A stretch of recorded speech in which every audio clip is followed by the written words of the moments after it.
all my life. Been grinding all my life. Sacrifice, hustle, pay the price. Want a slice, got to roll a dice, that's why all my life. I've been grinding all my life. Hey, all my life. Been grinding all my life. Sacrifice, hustle, pay the price. Want a slice, got to roll a dice, that's why all my life. I've been grinding all my life. Hey, all my life. Been grinding all my life. Sacrifice, hustle, pay the price.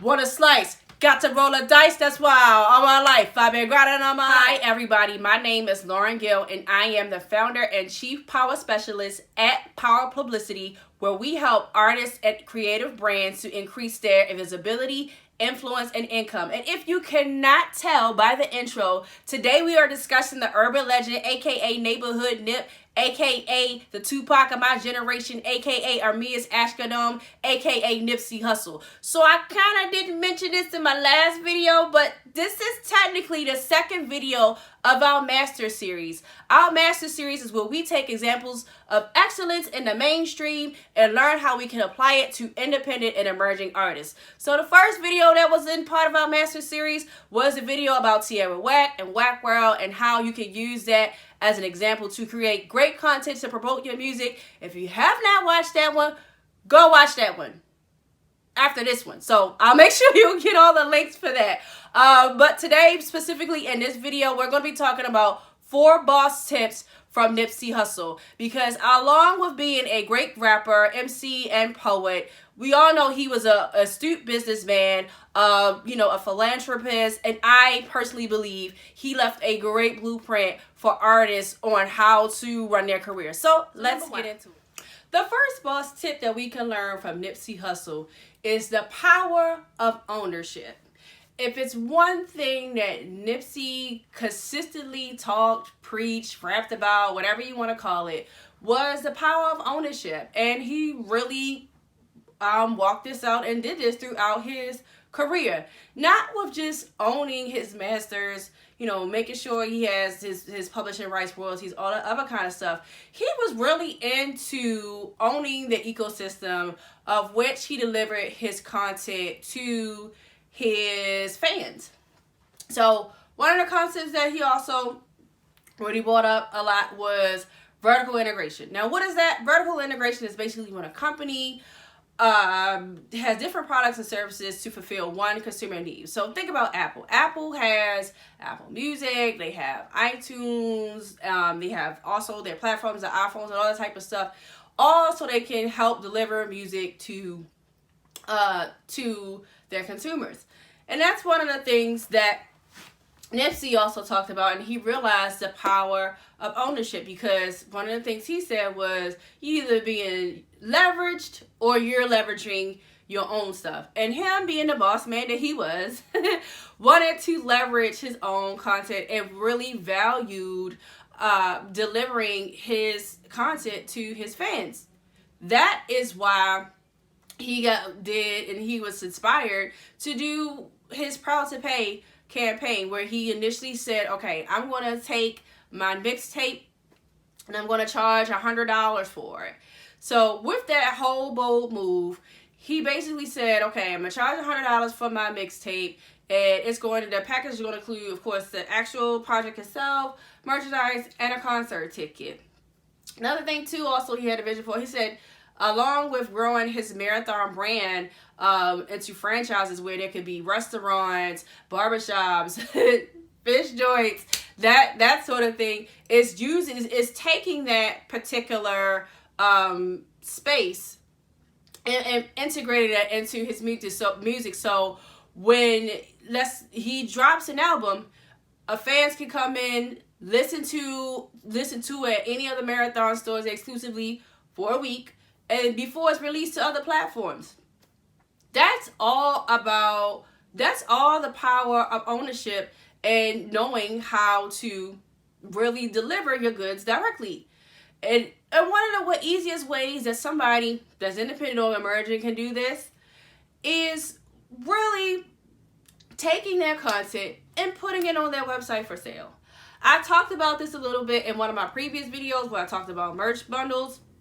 And that's one of the easiest ways you can start doing that. That's one of the easiest ways you can start generating revenue for yourself as as an artist. Now, here's the thing. I understand that, for somebody who is on an up and up, you want to possibly become a mainstream star, that you want to have your stuff everywhere so people can find it. Cool. You want to have it on the Apples, the Spotify's, the titles, all your DSPs. Here's another thing that you can do. So let's say you have your main projects, your main albums, some of your main EPs and that type of stuff. You can have, whether it's a whole project or even if it was a couple songs or something, that you package together with some other type of item, like some merchandise or a concert ticket. You can package that stuff and exclusively sell it on your website. That's an easy way to generate money. That is how you showing your own ownership and leveraging your own power by using your own digital real estate. Another reason, another thing that I talk about a lot, which is a part of the system that I know a lot of people like to ignore in the 2000s and the 19s, is having a mailing list. Because let me tell you, it's a lot easier to sell to people who want to hear from you. They gave you their email address. Because we know everybody gets emails and they're so inundated with things. They gave you their email address for you to contact them.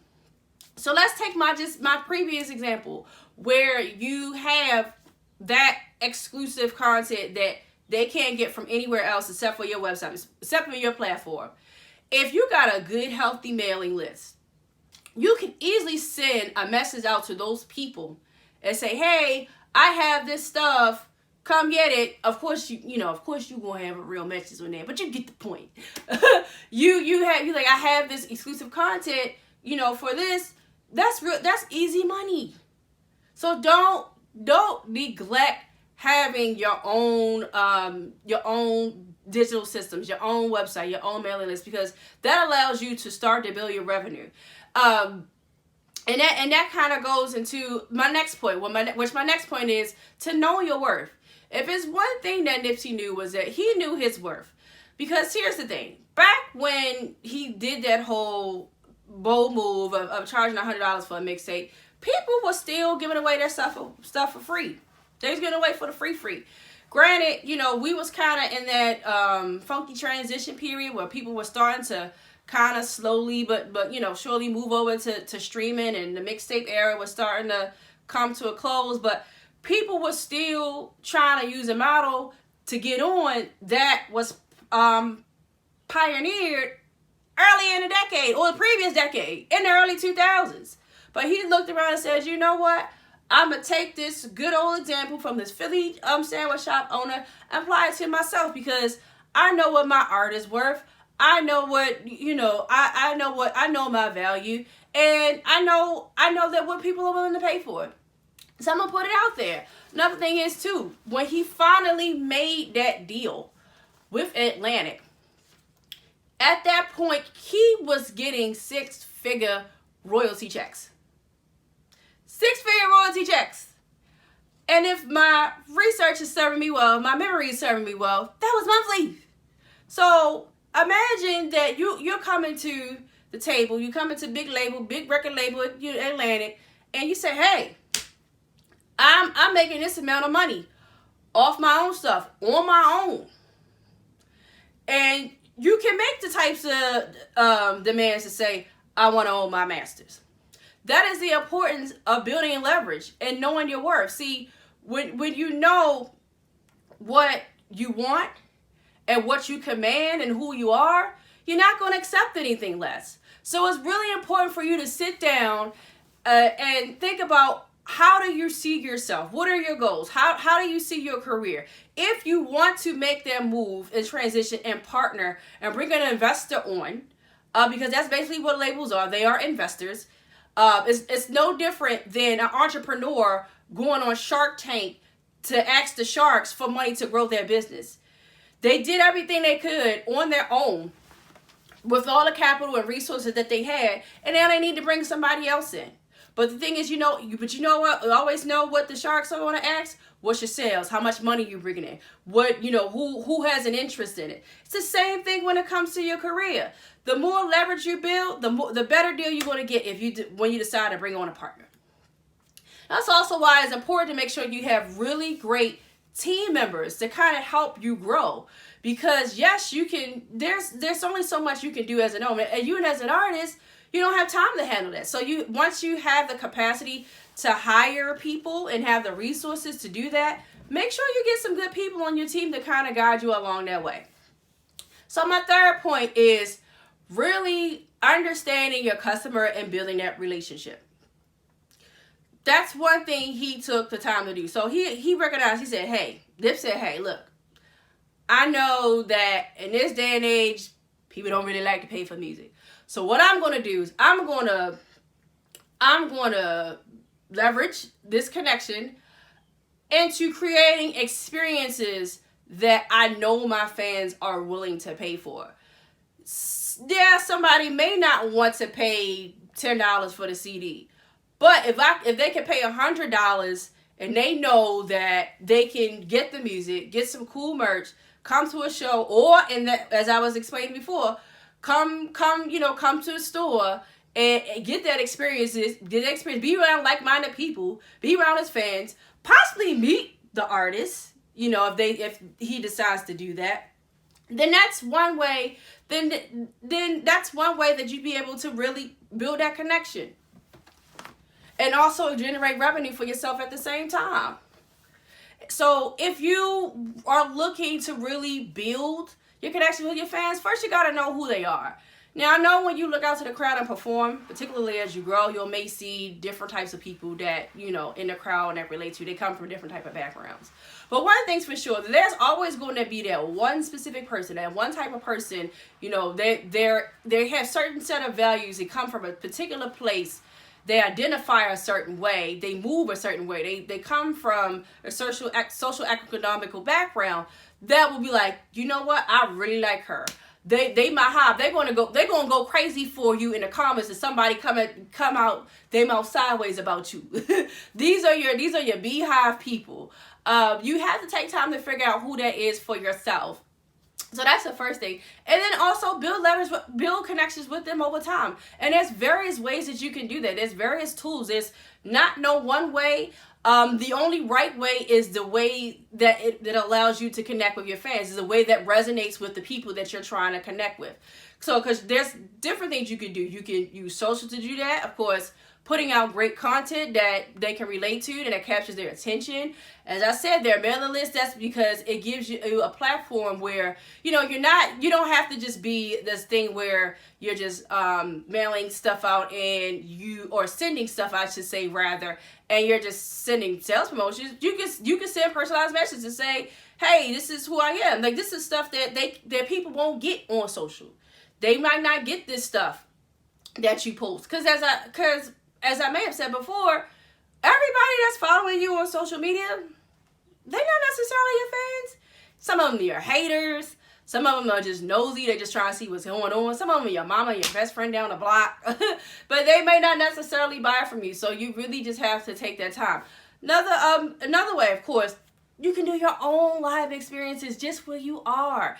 And even if let's say you don't have what you feel like all the money or all that type of stuff, you can partner with somebody and do something similar so that you can generate revenue.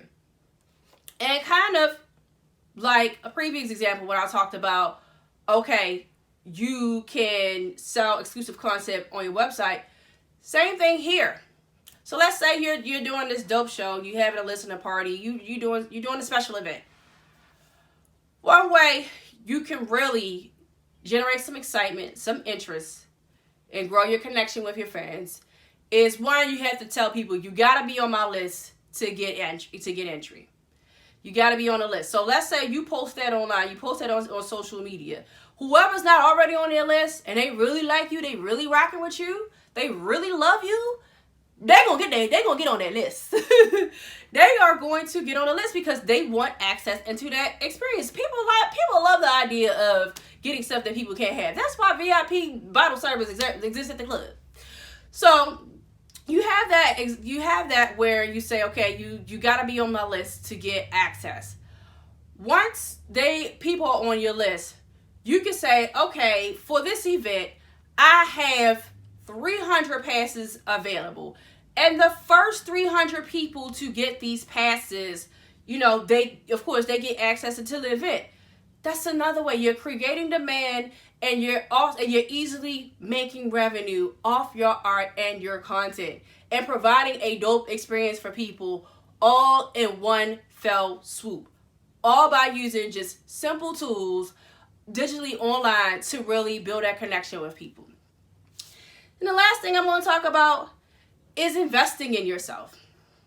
In order to run your career like a boss, in order to be a boss, to be a successful artist, entrepreneur, businessman, businesswoman, you have to consistently invest in yourself. When that deal did not go right back in 2010, Nipsey said, okay, you know what? I'm going to take my money, I'm going to start my own thing, and I'm going to grow. And I'm going to grow it up. I'm going to build it up. And on each level, you have to, it requires a bigger investment. This industry overall, you're going to have to invest your time. You're going to have to invest your money. You have to invest in your craft. You got to really sacrifice, have hard work, patience. I feel like I'm about to start rapping the lyrics and dedication, but you get my point. You really have to invest in yourself in order to reach the goal and see the level of success that you want. Another great thing about Nip was not only that he invested in himself, he invested in other people. You know, music kind of was just, in some ways, a platform to serve his greater mission, because along with doing all of that dope stuff as an artist, he owned several other businesses that invested in people from the co-working space, opening up the STEM Academy, even employing people in his stores that may have been returning citizens that they would not be able to get a job or would have struggle getting a job elsewhere. I'm not sure the particular source of it offhand, but if you can Google it, look it up. But somebody put all the information together. This one man, this one 30-year-old man, this one ex-gangbanger rapper from Crenshaw and Slauson Avenue was able to create millions in economic impact for his community with all the things that he was doing. Millions. So don't just look at it, your career, as something like, okay, yeah, I'm going to be the star. I'm going to have this Billboard hits. I'm going to travel all the world. All of that stuff is great, you know, but one, fame is fleeting. Two, you want to make sure when it's all said and done, you have a legacy that you can believe behind. You got to think about, what is it that you want people to say about you beyond being just a dope artist? How do you want to make people feel outside of what you just do on stage? Because it's not all about what you do on stage. It's also about what you do off stage. And y'all should know that, because y'all see how some people get caught up in their shenanigans. And the focus be more on their shenanigans versus their music. So that's something to think about. Those are all of my tips, all of my boss tips from Nipsey Hussle. So before I go, I just want to remind you of a free resource that we offer. It is called the Rollout Checklist. It is a simple checklist to help you plan your next rollout for your single, EP, mixtape, or album. It pretty much gives you a good list of things you need to do in order to execute a good marketing campaign that's going to generate excitement and drive sales for your new music. You can download it for the free. You can get it for free at bit.ly/thepowerrollout. That is bit.ly/thepowerrollout. I'm going to say it again just in case you missed that. That is bit.ly/thepowerrollout. I thank you for watching this video, because that's all I got. I ain't got no more. And rest in peace to Neighborhood Nip. We love you, man.